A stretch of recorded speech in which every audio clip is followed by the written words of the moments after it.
Boa tarde, pessoal. Tudo bem? Óbvio que se vai estar no meu Instagram, todo mundo já me conhece, mas como esse vídeo foi um pedido da minha colega, a doutora Gabi, né? Eu acho que eu vou me apresentar, né? Meu nome é Carlos Eduardo Magalhães Penteado, sou ginecologista, né? A Gabi me pediu para conversar com vocês a respeito de um tema que fica bem truncado e bem dividido entre os médicos, né?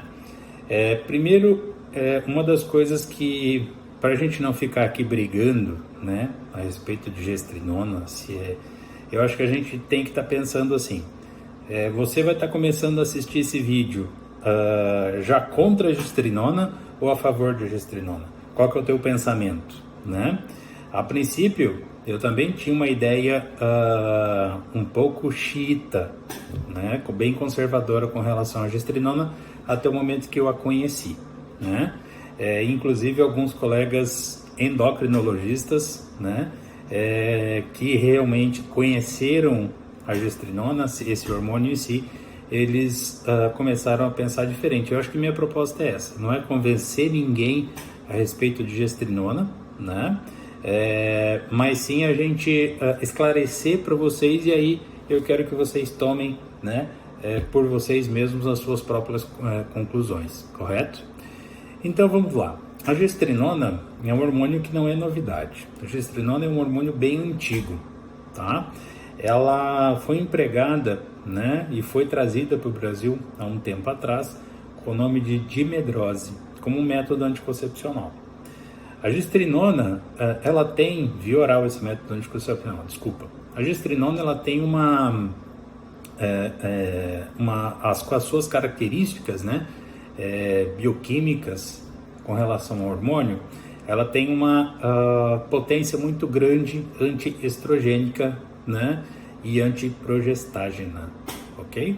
Então, observando isso, né, nós tivemos o desenvolvimento, né, dessa droga para tratar doenças estrógeno dependentes, entre elas adenomiose, miomatose e endometriose. A gente sabe que além de inflamatória, né, a endometriose ela é uma doença estrógeno dependente, ok? Então, no momento em que viu-se que essa droga tinha o poder de diminuir, né, a quantidade de estrógeno, estimular menos os receptores de estrogênio, a gente teria regressão dessa endometriose, com melhora da dor, com melhora dos parâmetros de sangramento. Muitos pacientes entram em amenorreia por causa da gestrinona, né? Então, foi-se, né, testando essa droga além do método anticoncepcional para tratamento dessas patologias, ok? A Sociedade Brasileira de Gineco e de Endócrino, ela não recomenda a gestrinona como primeiro tratamento para endometriose. E então, houve uma celeuma, uma briga, né? Eu digo, não briga, mas assim, teve gente que quis ganhar likes e quis se promover através de uma confusão, né, que foi armada em volta da gestrinona. O que foi proibido hoje pela Anvisa da gestrinona, né? Foi proibido que se coloque a gestrinona com um certo nome que pegou, né? E aí foi usado por muitos colegas médicos como promoção financeira, colocando essa alcunha desse hormônio como chip da beleza. O que nós, que trabalhamos muitas vezes com essas medicações, né, refutamos veementemente esse tipo de medicação, de nomenclatura. Não existe esse tipo de nomenclatura e realmente tem que ser proibido, né?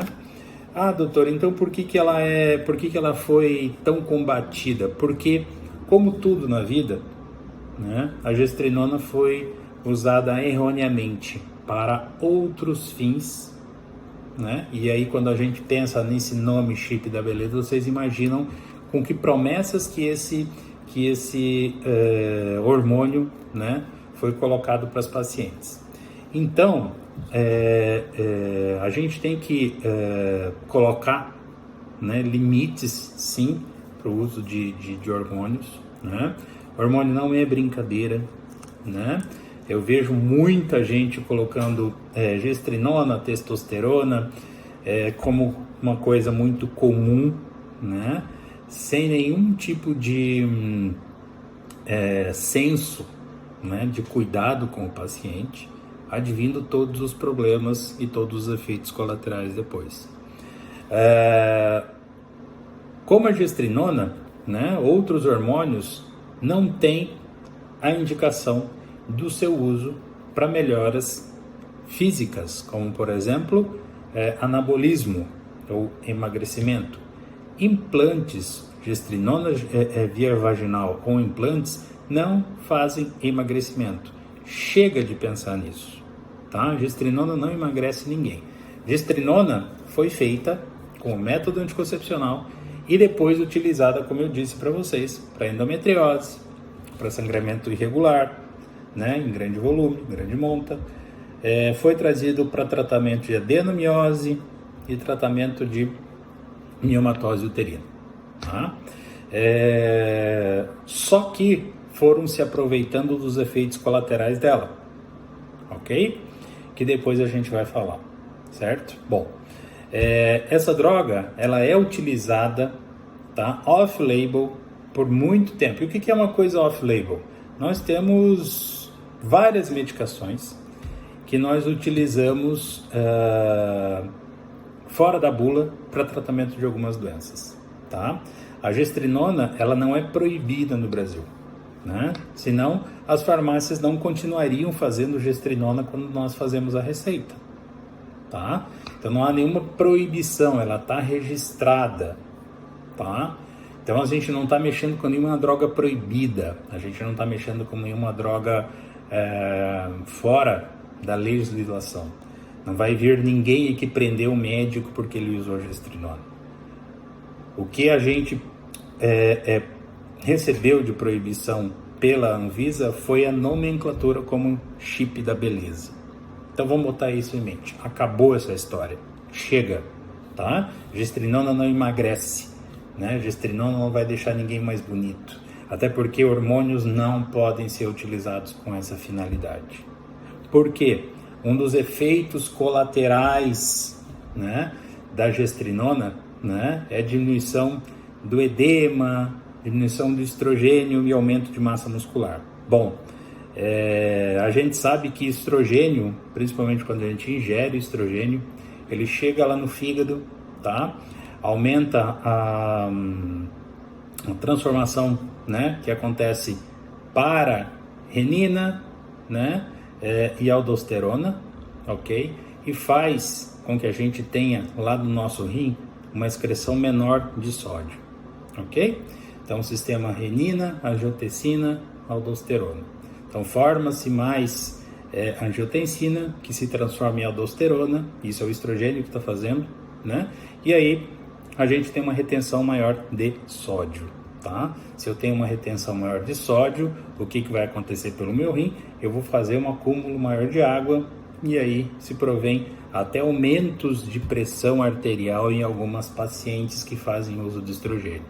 Se a gestrinona diminui a quantidade de estrogênio, vocês já conseguem imaginar, né? Não é que vai baixar a pressão, não é tratamento para baixar a pressão, mas a gente teria um pouco menos de edema, enfim, né? Mas isso seria um efeito colateral da droga. Já em 1994, um médico que infelizmente faleceu, né, publicou muitos trabalhos, né, e até no Congresso Mundial de Endometriose em 94, a gente tem aqui todo esse material aqui, são trabalhos, né, que ele publicou, que é o Dr. Elcimar Coutinho, né, ele trabalhou muito tempo já com a gestrinona, né, e ele tem uma vasta experiência, né, infelizmente ele faleceu em 2020 por causa do Covid, da nossa pandemia, mas ele tinha uma vasta experiência com as pacientes uma casuística grande em que ele pôde publicar todos esses trabalhos aí. Vocês podem consultar. O nome dele, Dr. Elcimar Coutinho, certo? Então, partindo do pressuposto que eu posso utilizar alguma droga off-label para o tratamento de uma doença, como por exemplo, hoje uma das medicações que a gente tem, né, para emagrecimento, né, a gente tem o Saxenda, a gente tem Orlistat, a gente tem Sibutramina, e usou-se por muito tempo, e agora finalmente essa medicação vai chegar para a gente, bupropiona e naltrexona manipulado, ou então drogas separadas que a gente colocava para emagrecimento. E elas não tinham indicação específica para emagrecimento, mas nós usamos, né? E elas funcionam. Nós também temos, por exemplo, drogas como o Ozempic, né? Uma medicação específica para pacientes diabéticos, mas que não tem bula para emagrecimento. E como o Saxenda, né, no Brasil, né, tem em bula para emagrecimento, nós estamos usando o Ozempic off-label. Como utilizamos, por exemplo, uma outra medicação para calorão em pacientes de menopausa, que eu tenho uma contraindicação de uso de estrogênio, eu vou estar usando, por exemplo, o Equilide, que é a sulpirida, eu vou estar usando a venlafaxina, e nenhuma delas tem bula para tratamento de calorão na menopausa, paciente com estrogênio, com contraindicação para tratamento hormonal com estrogênio. Então, né, vai caber, né, ao médico, vai caber, e ela tem uma ação anabólica? Tem. Ela ela tem uma ação anabolizante? Tem. É por isso que a gente precisa ter cuidado, né? Gestrinona vai fazer alteração de HDL, vai fazer alteração de LDL, vai piorar o seu colesterol, né? Então, muito cuidado que a gente precisa ter.